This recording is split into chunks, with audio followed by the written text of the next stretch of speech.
Hello viewers, সবাইকে স্বাগতম। আজকে আমি কথা বলবো কন্টেন্ট রাইটিং সম্পর্কে। আপনি যদি একজন কন্টেন্ট রাইটার হতে চান, আপনি যদি কন্টেন্ট লেখে বিভিন্ন ফ্রিল্যান্সিং যে মার্কেট প্লেসগুলো আছে, তারপর অনলাইনে লেখে ব্লগ লেখে যদি ইনকাম করতে চান, তাহলে আজকের ভিডিওটি আপনার জন্য। তো সর্বপ্রথম আপনাকে জানতে হবে আসলে কন্টেন্ট কি এই সম্পর্কে আমি এর আগেও বিভিন্ন ধরনের ভিডিও তৈরি করেছি, তাও আমি আবার সঙ্গে বলছি। কন্টেন্ট হলো যে কোনো একটা বিষয়কে সুন্দরভাবে উপস্থাপন করা। এখন যে আপনারা আমার এই ভিডিওটি দেখছেন, এটি হলো একটি কন্টেন্ট, এটি হলো একটি ভিডিও কন্টেন্ট। তাছাড়া আমি যেহেতু আজকে কন্টেন্ট রাইটিং সম্পর্কে কথা বলবো, সেই জন্য আমি যে এখন এই কথা বলছি, এই যে ভিডিও টিউটোরিয়াল তৈরি করছি, এই ভিডিওর মধ্যে বিভিন্ন টিপসগুলো আপনাদের দিচ্ছি, বিভিন্ন বিষয়গুলো সম্পর্কে আপনাদের বলছি, এগুলো যখন আমি লেখে প্রকাশ করব, সেটি হলো কন্টেন্ট রাইটিং, অর্থাৎ মানে একটি কন্টেন্ট, একটি আর্টিকেল, ব্লগ। আপনি যদি একজন ভালো কন্টেন্ট রাইটার হতে চান, সর্বপ্রথম আপনাকে প্রচুর ভাবতে হবে। যে কোনো বিষয়ের উপর মানে গুগল থেকে রিসার্চ করার মতো আপনার ক্যাপাসিটি থাকতে হবে। অর্থাৎ আপনি যে কোনো একটা বিষয় নিয়ে লিখবেন, তখন সেই বিষয়টা সম্পর্কে আগে আপনাকে নিজেকে জানতে হবে। সেই বিষয়টা সম্পর্কে গুগলের বিভিন্ন ব্লগ, তারপরে বিভিন্নভাবে এই বই থেকে আপনাকে ওই বিষয়টা নিয়ে আগে জানতে হবে। জানার পর ওই বিষয়টা নিয়ে আপনাকে লেখা শুরু করতে হবে। যেমন করে আমরা বিভিন্ন সময় যে স্কুলে আমরা রচনা লিখতাম, রচনাকে আমরা যে কোনো একটা বিষয় সম্পর্কে আগে জানার পর, তখন সৃজনশীল যখন ছিল, তখন আমরা ওই বিষয়টার উপর নিজ থেকে নিজের মতো করে সাজিয়ে একটা আর্টিকেল লিখতাম। ঠিক কন্টেন্ট রাইটিং বিষয়টাও এরকম। যে কোনো একটা বিষয়ের উপর যখন আপনি লিখতে যাবেন, তখন সেটি আপনার মনের মাধুরী দিয়ে, অর্থাৎ শুধু আপনার মনের মাধুরী দিলে তাও হবে না। ধরুন আপনি এমনভাবে লিখতে হবে যাতে আপনার পাঠকরা যাতে ওই জিনিসটা পড়ে, ওই জিনিসটা দেখে যাতে ওরা আকৃষ্ট হয়। তারপরে বিভিন্নভাবে বিভিন্ন কন্টেন্ট লিখে আপনি বিভিন্ন মার্কেট প্লেস থেকে ইনকাম করতে পারবেন। তো ভিউয়ার্স, আপনি ফ্রিল্যান্সিং বলেন, আপনি বিভিন্ন ধরনের সাইট বলেন, আপনি বিভিন্ন জায়গায় ব্লগ লিখে আপনি অনেকভাবেই টাকা ইনকাম করতে পারবেন। তো সেই জন্য আপনাকে একজন ভালো কন্টেন্ট রাইটার হতে হবে আগে। একজন ভালো কন্টেন্ট রাইটার হওয়ার জন্য আপনাকে যে কাজগুলো করতে হবে, সেগুলো তো আমি এতক্ষণ আপনাকে বললামই। প্রচুর পরিমাণে আপনাকে পড়ার অভ্যাস থাকতে হবে। আপনি যদি পড়ার অভ্যাস থাকে, তাহলে আপনি লিখতে পারবেন, অর্থাৎ আপনি একজন লেখক। কিন্তু কন্টেন্ট রাইটার হওয়ার জন্য আপনাকে ওইরকমভাবে একজন উচ্চমানের একজন লেখক হওয়ার কোনো দরকার নেই। আপনি যে কোনো একটা স্পেসিফিক বিষয়ে যখন কন্টেন্ট লিখবেন, বিশেষ করে টেকনোলজি ক্ষেত্রে, আপনি যে কোনো একটা পণ্যের, যে কোনো একটা প্রোডাক্টের আপনি একটা রিভিউ লিখলেন, রিভিউ লেখার সময় ওই প্রোডাক্টটা এমনভাবে লিখতে হবে যাতে আপনার পাঠকরা যাতে ওই লেখাটা লেখে আকৃষ্ট হয়, প্রোডাক্টটা কিনতে আগ্রহী হয়। তো ভিউয়ার্স, আমি আজকে কন্টেন্ট নিয়ে যেহেতু আপনাদের আলোচনা করছি, আমি প্র্যাকটিক্যাল কিছু কন্টেন্ট আজকে আপনাদের দেখিয়ে দেবো। এই জন্য সরাসরি আমার কম্পিউটার স্ক্রিনে চলে যাব। আমার কম্পিউটার স্ক্রিনে আপনাদেরকে অ্যাফিলিয়েট কন্টেন্ট কেমন হয়, তারপরে নর্মাল কন্টেন্ট কেমন হয়, রিভিউ কন্টেন্ট কেমন হয়, ব্লগিং কন্টেন্ট যেগুলো আছে আর্টিকেল, এগুলো কেমন হয়, নিউজ কন্টেন্ট কেমন হয়, এগুলো আমি সবগুলো আপনাদের আজকে আমি কম্পিউটার স্ক্রিনে দেখিয়ে দেবো। বিভিন্ন সাইট ভিজিট করে করে এগুলো কেমন হয় এগুলো আমি দেখিয়ে দেবো, এবং বিভিন্নভাবে লেখার নিয়মগুলো আমি আপনাদের শিখিয়ে দেবো। তাছাড়া এর আগে আমি আরও কন্টেন্ট বিষয়ে আর 3টি ভিডিও তৈরি করেছি। সেই ভিডিওগুলোর মধ্যে আমি কন্টেন্ট নিয়ে বিস্তারিত আলোচনা করেছি, এবং বিভিন্ন প্রকারের কন্টেন্টগুলো, ভিডিও কন্টেন্ট, অডিও কন্টেন্ট, তারপর ইমেজ কন্টেন্ট, ইনফোগ্রাফিক্স, এমন অনেকগুলো বিষয় নিয়ে সেই ভিডিওগুলোর মধ্যে আমি আলোচনা করেছি। আপনি চাইলে আমার সেই ভিডিওগুলো দেখতে পারেন। তো ভিউয়ার্স, চলুন কথা না বাড়িয়ে এখন সরাসরি আমার কম্পিউটার স্ক্রিনে চলে যাই। আমার কম্পিউটার স্ক্রিনে আমি আপনাদের দেখিয়ে দেবো কীভাবে আপনারা কন্টেন্ট লিখবেন, এবং কোন কোন টাইপের কন্টেন্টগুলো দেখতে কেমন হয়, কোথায় কোথায় কন্টেন্ট লিখে আপনি ইনকাম করতে পারেন, এমন কিছু সাইটও আমি আপনাদেরকে দেখিয়ে দেবো। তো ভিডিওটি শেষ পর্যন্ত দেখার অনুরোধ থাকলো। আর হ্যাঁ ভিউয়ার্স, আপনি যদি আমাদের এই চ্যানেলে নতুন হয়ে থাকেন, তাহলে আমাদের চ্যানেলটি সাবস্ক্রাইব করে আমাদের সাথে থাকুন। আর যদি অলরেডি একজন সাবস্ক্রাইবার হয়ে থাকেন, তাহলে আপনাকে অনেক ধন্যবাদ। তো ভিউয়ার্স, আমি সরাসরি আমার কম্পিউটার স্ক্রিনে চলে এলাম। আমি দেখিয়ে দেবো বিভিন্ন টাইপের যে কন্টেন্টগুলো আছে, বিভিন্ন অ্যাফিলিয়েট কন্টেন্ট, তারপরে বিভিন্ন প্রোডাক্ট রিভিউ, তারপর বিভিন্ন টপিক সম্পর্কে কন্টেন্ট লেখা, এই কন্টেন্টগুলো দেখতে কেমন হয়, বিভিন্ন বড় বড় ওয়েবসাইটগুলোর মধ্যে কীভাবে অ্যাফিলিয়েট কন্টেন্টগুলো লেখে, তারপরে বিভিন্ন কন্টেন্ট বিভিন্ন টাইপের কন্টেন্টগুলো নিয়ে আজকে মূলত আমি আমার স্ক্রিনে দেখিয়ে দেবো। তো আমি কিছু ওয়েবসাইট ভিজিট করে দেখুন কেমন হতে পারে বিভিন্ন কন্টেন্টগুলো। এই যে সর্বপ্রথম আমি যে অ্যামাজনের যে একটি মাউস সম্পর্কে দেখুন, এটি হলো একটি ই কমার্স কন্টেন্ট, অর্থাৎ ই কমার্স প্রোডাক্টের জন্য যে ডিসক্রিপশন টাইপ যে কন্টেন্টগুলো লেখা হয়। দেখুন, এটি অ্যামাজনের একটি মাউসের একটি মাউস। এই মাউসটি সম্পর্কে দেখুন, ওরা এখানে স্পেসিফিক যে বিভিন্ন নাম, প্রথমে একটি সঠিক একটি হেডলাইন কিন্তু ওরা আগে চয়েস করে নিয়েছে। অর্থাৎ আপনি এই হেডলাইনটি এমনভাবে দিতে হবে যে এই হেডলাইনটি পড়লেই মানুষ পুরো প্রোডাক্টটি সম্পর্কে মোটামুটি একটা আইডিয়া চলে আসতে পারে। যে শেষে এরা একটা রিসিভার ব্ল্যাক, অর্থাৎ এইটার কালার পর্যন্ত মাত্র হেডলাইন। অর্থাৎ কন্টেন্ট রাইটিং বিষয়টা এমন একটি বিষয়, আপনি হেডলাইনের মাধ্যমেই আপনার প্রোডাক্টটিকে মানুষের কাছে একটি পজিটিভ ইমপ্রেশন নিয়ে নিতে হবে। অর্থাৎ হেডলাইন অনেক বেশি গুরুত্বপূর্ণ একটি বিষয়। তারপর দেখুন, এটির যে প্রোডাক্টের যে ছবিগুলো আছে, বিভিন্ন কালারিংয়ের, যে প্রত্যেকটা কালার, আপনার প্রোডাক্টের যদি কয়েকটি কালার থাকে, আপনাকে চেষ্টা করতে হবে কয়েকটি কালারের ইমেজ আপনাকে কলেজ আকারে সুন্দরভাবে উপস্থাপন করার জন্য, যাতে এটি সবসময় ডিসক্রিপশন অর্থাৎ প্রোডাক্ট যে রিভিউ যে কন্টেন্টগুলো আছে সেই কন্টেন্টগুলোর মধ্যে ছবি অর্থাৎ ফটো অনেক বেশি গুরুত্বপূর্ণ একটা বিষয়। অর্থাৎ পিকচার দেখেই মানুষ কিন্তু ই কমার্স যে সাইটগুলো আছে অনলাইন থেকে কিন্তু প্রোডাক্ট ক্রয় করে। দেখুন, নর্মাল যখন আমরা কোনো দোকান থেকে লোকাল শপ থেকে যখন কোনো প্রোডাক্ট যখন ক্রয় করতে যাই, তখন আমরা এটাকে কত খুঁটিয়ে খাটিয়ে কত রকমভাবে এটাকে আমরা যাচাই বাছাই করি। অনলাইন থেকে যখন কেউ যখন প্রোডাক্ট কিনতে যায় তখন কিন্তু ওইটা শুধুমাত্র ছবি, ভিডিও, লেখার উপর নির্ভর করেই, বিশ্বাস ট্রাস্ট করেই আপনি যে কোনো একটা প্রোডাক্ট নেয়। এই জন্য ই কমার্সে ট্রাস্টনেস নিয়ে আসা অনেক বেশি ইম্পর্টেন্ট জিনিস। আর সেই কাজটি করতে আপনাকে অনেকাংশে হেল্প করে, সেটি হলো কন্টেন্ট। তো কন্টেন্টটি এমনভাবে সাজাতে হবে, দেখুন যে শর্ট ডিসক্রিপশন কন্টেন্ট যেগুলো আছে এই কন্টেন্টগুলোর মধ্যে দেখুন এই প্রোডাক্টটা সম্পর্কে যদি আমি যদি কয়েক পেজ লিখে ফেলতাম, তাহলে কি মানুষের কি এত সময় আছে যে আমার একটা প্রোডাক্ট কেনার জন্য এই কয়েক পেজ পড়ার পরে, কয়েক পেজ পরে রচনা পড়ার পরে তারপরেও আমার প্রোডাক্টটি কিনতে যাবে? দেখুন, ওরা সামান্য অল্প কথার মধ্যে মাত্র কয়টা 1 2 3 4 5 6 6-7টা প্যারার মধ্যে 6-7টা লাইনের মধ্যে ওরা পুরো একটি প্রোডাক্ট সম্পর্কে বর্ণনা দিয়ে দিয়েছে। তো মানুষ যাতে অল্প পরে সঠিকভাবে ওই প্রোডাক্টটা সম্পর্কে পুরোপুরি জ্ঞান নিতে পারে, ওইভাবে ওরা বিভিন্ন প্রোডাক্টগুলো সাজিয়েছে। তো আপনাকেও যদি কোনো শর্ট ডিসক্রিপশন কন্টেন্ট অথবা কোনো পণ্যের জন্য কন্টেন্ট, ই কমার্স ওয়েবসাইটের জন্য কন্টেন্ট লিখতে যাবেন, তখন আপনাকে এইসব বিষয়গুলো আপনাকে মাথায় রাখতে হবে। দেখুন, এই যে হেডলাইনটা সুন্দরভাবে দিয়ে দিয়েছে, তারপরে দেখুন অল্প কথার মধ্যে প্রোডাক্টটার পুরোপুরি রিভিউ, পুরোপুরি প্রোডাক্টের ডিসক্রিপশন ওরা এখানে লিখে ফেলেছে। তো এটি হলো রিভিউ কন্টেন্ট, এটি হলো মূলত ডিসক্রিপশন যে কন্টেন্টগুলো আছে বিভিন্ন প্রোডাক্টের জন্য, প্রোডাক্ট সম্পর্কে সেই কন্টেন্টগুলো মূলত এমন দেখতে হয়। এখানে আপনাকে সবসময় দুটি অপশন নিয়ে কাজ করতে হবে। একটি হলো হেডলাইনটি এমনভাবে দিতে হবে যে মানুষ হেডলাইনটি দেখা মাত্রই যাতে বুঝতে পারে যে এই প্রোডাক্টটি এই এমন, মানে হেডলাইন অনেক বেশি গুরুত্বপূর্ণ বিষয়। তারপর আপনাকে যে ডিসক্রিপশন, তার বিভিন্ন ফিচারগুলো যে আপনাকে এমনভাবে উপস্থাপন করতে হবে কয়েক লাইন পড়ার মধ্যে যাতে সে এটার প্রতি কনভিন্স হয়ে যায়, এটার প্রতি কিনতে আগ্রহী হয়ে যায়। তো কন্টেন্টের জাদু হলো এখানেই, আপনার লেখার জাদুর মধ্যে, আপনার উপস্থাপনের জাদুর মধ্যে আসলে আপনার সাকসেস নিহিত থাকে। তো কন্টেন্টের এইসব বিষয়গুলো আপনাকে সবসময় খেয়াল রাখতে হবে। তারপর আসে অ্যাফিলিয়েট কন্টেন্টগুলো। কারণ অ্যাফিলিয়েট কন্টেন্ট অনেক টাইপের হতে পারে, রিভিউ টাইপের অ্যাফিলিয়েট কন্টেন্ট হতে পারে, অথবা কোনো একটা বিষয় পুরো টিউটোরিয়াল আকারে পুরো স্টেপ বাই স্টেপ বর্ণনা করে বিভিন্ন টাইপের অ্যাফিলিয়েট কন্টেন্ট হতে পারে। তো এখানে ওরা একটি কন্টেন্ট রাইটিং কি, অ্যাফিলিয়েট কন্টেন্ট রাইটিং কীভাবে শিখাবে সেই বিষয়টা নিয়ে এখানে কথা বলেছে।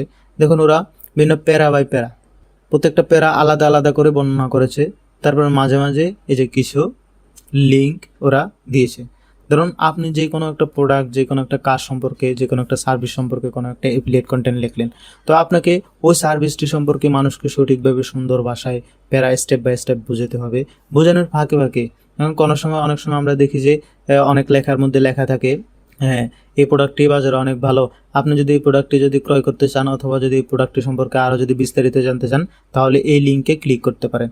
তখন এরকম কিছু লিঙ্ক ওরা মাঝে মাঝে লেখার মাঝে শেয়ার করে, অথবা লাস্টের দিকে আসে এরকম কোনো একটা লিঙ্ক শেয়ার করে যে কোনো একটা সার্ভিস সম্পর্কে, যে ওয়েব ডিজাইনের একটা সার্ভিস সম্পর্কে ওরা বলছে, অথবা কোনো একটা থিম, ওয়ার্ডপ্রেস একটা থিম, ওয়ার্ডপ্রেস থিম কি এই বিষয়ে একটা কন্টেন্ট ওরা লিখলো। এখন ওয়ার্ডপ্রেস থিম কি, ওয়ার্ডপ্রেস থিম কীভাবে ইউজ করতে হয়, বিভিন্ন ওয়ার্ডপ্রেস থিমের ভালো দিক, খারাপ দিক, ফ্রি এবং পেইড, তারপরে প্রিমিয়াম ওয়ার্ডপ্রেস থিম এগুলো কি, এগুলো সম্পর্কে ওরা স্টেপ বাই স্টেপের আকারে লিখলো। লেখার পরে লাস্টে এসে এখানে বললো যে আপনি যদি কোনো ওয়ার্ডপ্রেস প্রিমিয়ার থিম যদি ক্রয় করতে চান, সবচেয়ে ভালো থিমটি, তাহলে এই লিঙ্কে ক্লিক করুন। তখন দেখা যায় যে পাঠক ওই লিঙ্কটার মধ্যে ক্লিক করে ওই ওয়েবসাইটটার মধ্যে যায়, অনেক সময় ওইখানে যেয়ে এটা ক্রয় করে, অথবা লিঙ্কটার মধ্যে ওই ওয়েবসাইটে যায়। ওই যে ওই লিঙ্কটার মধ্যে ক্লিক করা মানেই একজন অ্যাফিলিয়েট মার্কেটারের, একজন অ্যাফিলিয়েট কন্টেন্ট রাইটারের সফলতা। কারণ ওই লিঙ্কটা ক্লিক করার ফলেই ওইখান থেকেও কমিশন পায়, ওইটা যদি বেচা বিক্রি হয় তাহলে ওইখান থেকেও কমিশন পায়। অ্যাফিলিয়েট মার্কেট মূলত কমিশন নেওয়া, এটা হচ্ছে অনলাইন কমিশন দেয়। একসময় আমরা অনেক সময় কী করতাম, আগের কালের বিজনেসগুলোর মধ্যে দেখতাম যে কোনো একটা প্রোডাক্ট বাজারে এসেছে, তখন বিভিন্ন প্রোভাইডাররা থাকতো, তারা বিভিন্ন মানুষকে নিয়োগ দিত, তারা বিভিন্ন জায়গায় যে মার্কেটিং করতো, হ্যাঁ এইটা প্রোডাক্টটা কিনিন, ওইটা প্রোডাক্টটা কিনিন। অথবা আমরা যে এমএলএ যে বিভিন্ন যে ইন্স্যুরেন্সগুলো দেখি, ওগুলোর মধ্যে দেখি যে আমরা বিভিন্ন রেফারেন্সের মাধ্যমে বিভিন্ন অ্যাকাউন্ট খুলে, এখন দেখা যায় যে যার রেফারেন্সে যত বেশি অ্যাকাউন্ট খুলে তাকে ওই অ্যাকাউন্টটার বিপরীতে কিছু কমিশন দেওয়া হয়। ঠিক এখন এটার আধুনিক ভার্সন হলো এই অ্যাফিলিয়েট মার্কেটিং। এটি অনলাইনে আপনি যে কোনো একটা পণ্য, যে কোনো একটা আমাজনের ধরুন এই যে এই কিবোর্ডটা সম্পর্কে আপনি একটি অ্যাফিলিয়েট লিঙ্ক তৈরি করে নিলেন, তখন এই কিবোর্ডটার সম্পর্কে আপনি আপনার ওয়েবসাইটে এরকম একটা কন্টেন্ট পাবলিশ করলেন। পাবলিশ করার পরে আপনি এখানে লিঙ্কটা দিয়ে দিলেন যে এই কিবোর্ডটা যদি আপনি ক্রয় করতে চান তাহলে এই লিঙ্কে ক্লিক করেন। এই লিঙ্কে ক্লিক করে যদি এই যে এইখানে আসে, এই কিবোর্ডটা যদি কাস্টমার যদি ক্রয় করে, তাহলে এই কিবোর্ড থেকে একটা পার্সেন্ট যে কন্টেন্ট লিখেছে তার অ্যাকাউন্টে একটা কমিশন চলে যাবে। তো অ্যাফিলিয়েটের মূলত কাহিনী হলো এটাই। তো অ্যাফিলিয়েট কন্টেন্ট লেখার সময় আপনাকে এমনভাবে জিনিসটা উপস্থাপন করতে হবে এবং এসইও ফ্রেন্ডলি করতে হবে যাতে গুগলে সার্চ দিলে আপনার ব্লগটি সামনের দিকে আসে। তারপর ওই ব্লগটির মধ্যে যে যাতে এমনভাবে লিখতে হবে আকর্ষণীয়ভাবে যাতে মানুষ ওই ব্লগটা পড়ার পর মুগ্ধ হয়ে ওই লিঙ্কে ক্লিক করতে বাধ্য হয়। তো অ্যাফিলিয়েট কন্টেন্টের জন্য আপনাকে অনেক ভালোভাবে ভাষার দক্ষতা জানা জরুরি, এমনকি সঠিকভাবে উপস্থাপন করার টেকনিক, তারপরে এই টেকনিকগুলো জানা অনেক বেশি জরুরি। তো এই বিষয়ে আমার কন্টেন্ট রাইটিং বিষয়ে, বিভিন্ন কন্টেন্ট বিষয়ে আমার আরও বেশ কয়েকটি ভিডিও দেওয়া আছে, আপনি চাইলে আমার চ্যানেল থেকে সেগুলো দেখতে পারেন। তারপরে আরেকটা কন্টেন্ট দেখুন, এই কন্টেন্টটি হলো একটা রিভিউ, নোকিয়া 8.3 5G রিভিউ। এই যে নোকিয়ার একটা নতুন মোবাইল আসছে, এই মোবাইলটির একটা রিভিউ দেখানোর সময় আপনার মোবাইলটিকে সঠিকভাবে ইমেজটা সঠিকভাবে উপস্থাপন করতে হবে। এখন আমি যদি প্রথমে যদি একটা আনক্লিয়ার যদি একটা পিকচার যদি এখানে যদি আমি যদি উপস্থাপন করি, তখন দেখা গেলো যে আমার রিডার আমার ওয়েবসাইটে আসার পরে মানে আর পণ্যটার প্রতি আগ্রহ হারাবে। তো এই জন্য আকর্ষণীয় রিয়েল দেখা যায় এমন একটা ইমেজ এখানে সবসময় উপস্থাপন করতে হবে। আর রিভিউ কন্টেন্ট যেগুলো, এগুলোর মধ্যে সবসময় এমনভাবে উপস্থাপন করতে হবে ইমেজ বেলুন সব কিছু যাতে ব্যাপারটা রিয়েল মনে হয়। এখন ফেক যদি মনে হয়, সাজানো গোছানো যদি বেশি মনে হয়, তাহলে মানুষ মনে করে যে হ্যাঁ এটা একটা ফেক, মানে তত বেশি ইমপ্রেশন আসে না। তখন রিয়েলি কোনো একটা কিছু আপনি করে দেখান, কোনো একটা ইমেজ যখন দেখান, তখন মানুষ এটার প্রতি একটু আগ্রহ বাড়ে। রিভিউ কন্টেন্টে সবসময় আপনাকে মানুষের আগ্রহের দিকে খেয়াল রাখতে হবে। তারপর দেখুন এখানে স্টেপ বাই স্টেপের প্রোডাক্টের সম্পর্কে রিভিউ করেছে এবং কি এটি ভিডিও আকারেও রিভিউ দিয়েছে। তো ভিডিও আসলে এসইওর জন্য অনেক বেশি ইম্পর্টেন্ট। তারপরে দেখুন এই যে মাঝে বিভিন্ন লিঙ্কগুলো এখানে দিয়ে দিয়েছে, এই যে গুগল পিক্সেল 4a, অর্থাৎ ওর একটা রিভিউ কন্টেন্টের মধ্যে ওর অনেকগুলো অ্যাফিলিয়েট লিঙ্ক এখানে ও অ্যাড করে দিয়েছে। এখন কেউ যদি নোকিয়া এই ফোনটা সম্পর্কে জেনে তারপরে যদি এর বিপরীতে এর যে কম্পিটিটর যে গুগল পিক্সেল 4a যেটি আছে সেটি সম্পর্কে যদি জানতে চায়, তখন সে এই লিঙ্কটার মধ্যে ক্লিক করবে। তো স্বাভাবিকভাবে আমরা সবসময় কয়েকটা জিনিস একটার সাথে একটা কম্পেয়ার করি। এখন আমি নোকিয়া এই মোবাইলটার সাথে আমি গুগল পিক্সেলের একটা মোবাইলকে কম্পেয়ার করার জন্য আমি কি করলাম, সহজে এখানে যে লিঙ্কটি দেওয়া আছে সেই লিঙ্কটির মধ্যে আমি ক্লিক করলাম। এই ক্লিক করা এটাই মূলত একজন অ্যাফিলিয়েট মার্কেটারের সফলতা। তো এইভাবে বিভিন্ন রিভিউ কন্টেন্টগুলো লিখতে হয়, মাঝে বিভিন্ন আপনার অ্যাফিলিয়েটের যে লিঙ্কগুলো আছে সেগুলো ধরিয়ে দিতে হয়। এটা হচ্ছে কৌশল। মানুষের কন্টেন্ট রাইটিংয়ে, রিভিউ, অ্যাফিলিয়েট এগুলোর মধ্যে আপনি মানুষের মাইন্ডকে বুঝতে হবে, কি মানুষ কী চায়। মানুষ যে কোনো একটা বিষয় পড়ার পরে তখন দেখা যায় স্ক্রলিং করে অন্য জায়গায় যে সার্চ না দিয়ে ও এখানে যেহেতু লিঙ্কটা দেওয়া আছে ওই রিলেটেড, তখন ও এখানেই এটি ক্লিক করে। দেখুন রিভিউর মধ্যে ও পুরোপুরি তো বিস্তারিত লিখলো, পাশাপাশি ও এখানে একটা ওভারভিউ নোট দিয়ে দিল। তখন দেখা যাচ্ছে কারো একজন পুরো কন্টেন্টটা পড়ার সময় নেই, তখন ও এখানে এসে যে ওভারভিউ যেটি দেওয়া আছে সেটি খুব সহজে মানে পুরোপুরি অল্প সময়ের মধ্যে পড়ে আপনার এই লিঙ্কে ও ক্লিক করতে উদ্বুদ্ধ হলো। তো এটা হলো মূলত যে রিভিউ কন্টেন্টগুলো। দেখুন এর প্রত্যেকটা বিষয় আলাদা লাইটিং সম্পর্কে, ব্যাক পেজ, ক্যামেরা সব কিছু সম্পর্কে আলাদা ভাবে বর্ণনা করেছে। তো রিভিউ কন্টেন্ট মূলত এগুলোকেই রিভিউ কন্টেন্ট বলা হয়। এটা হলো লং রিভিউ কন্টেন্ট। তবে এই রিভিউ কন্টেন্টটা মূলত লং রিভিউ কন্টেন্ট। অনেক সময় আপনাকে শর্ট রিভিউ কন্টেন্টগুলো লিখতে হয়, ওগুলো মূলত ডিসক্রিপশনের মতোই। তো কন্টেন্ট রাইটিংয়ে আপনি অল্প কথার মধ্যে কীভাবে মানুষকে কনভিন্স করে ফেলতে পারবেন সেই বিষয়গুলো আপনাকে খেয়াল রাখতে হবে। আর রাইটিং বিষয়টা আসলে আস্তে লিখতে আসবে। আপনি একদিনই সেরা মানের কোনো কন্টেন্ট লিখে ফেলতে পারবেন না, আপনাকে আস্তে কাজ করতে বিভিন্ন কন্টেন্ট আপনাকে লিখতে হবে। মোট কথা যে কোনো একটা বিষয় কন্টেন্ট রাইটিংয়ের পূর্ব শর্ত হলো আপনি যে কোনো একটা বিষয় লিখতে গেলেন, লেখার আগে আপনি ওই বিষয়টা সম্পর্কে পুরোপুরি ধারণা নেবেন, বিভিন্ন রিসোর্স থেকে আপনি ওইটি সম্পর্কে রিসার্চ করবেন।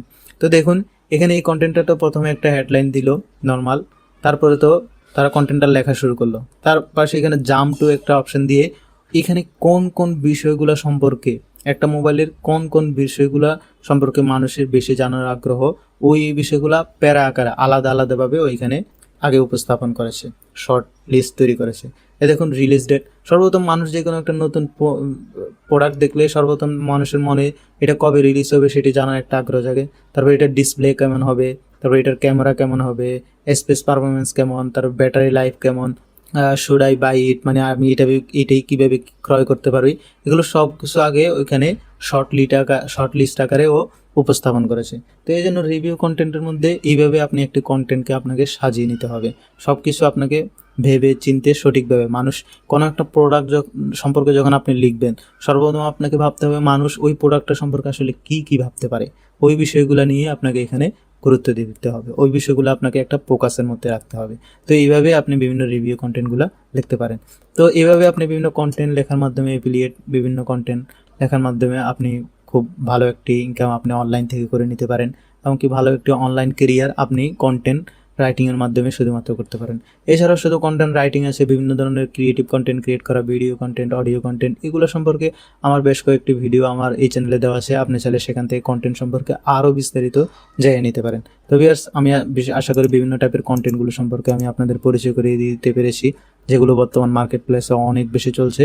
সেই কন্টেন্টগুলো আশা করি আপনি যদি একজন কন্টেন্ট রাইটার হতে চান, তাহলে আশা করি এই ভিডিওটি আপনার অনেক বেশি উপকারে আসবে।